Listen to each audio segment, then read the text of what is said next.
Meantime, here in the United States, the Occupy Wall Street protests are much quieter today compared to this scene on Saturday.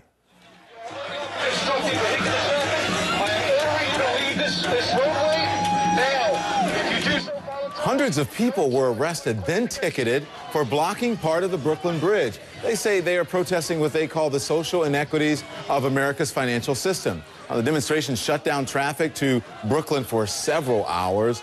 CNN's Susan Candiotti at the public park in the financial district that has become the center of this protest. So, Susan, it's now entering its third week, but there has been, this is a criticism by some, there's been no coherent message. Are they getting any better organized now?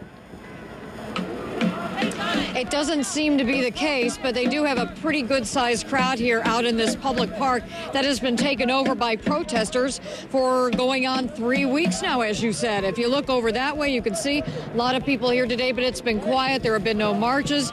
And now, coming back over in this direction, you can see that it has been set up.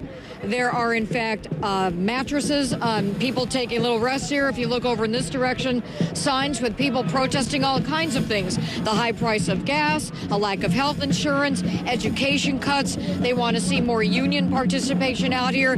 But, you know, Don, no one seems to mind that there isn't anyone in charge here. They actually kind of like it that way. And if you spin over this way, you often hear a drum beat going on during the day, guitars playing, saxophones playing, just kind of lending to an interesting atmosphere here, Don. Hey, Susan, after what we saw on Saturday at the Brooklyn Bridge, is there any sense that this protest is gaining momentum? You know, it's hard to say. They certainly hope that that's happening. For example, they told me the reason that they went out to the Brooklyn Bridge yesterday was because it's a symbol of New York City. And they hope that it would get a lot of media attention and therefore bring more people to their movement. But we'll have to see what happens in the days and weeks to come, as they're planning to stay out here as long as it takes, they say, to organize. There are protests in New York City all the time. How does the size of this demonstration compare to others in the city? Well, you know, I would say compared to, for example, the United Nations protests that we saw a couple of weeks ago, those were actually, many of them, bigger than this. But because this is going on day after day and is receiving a lot more coverage than those kinds of protests do, it certainly is garnering more attention than the others.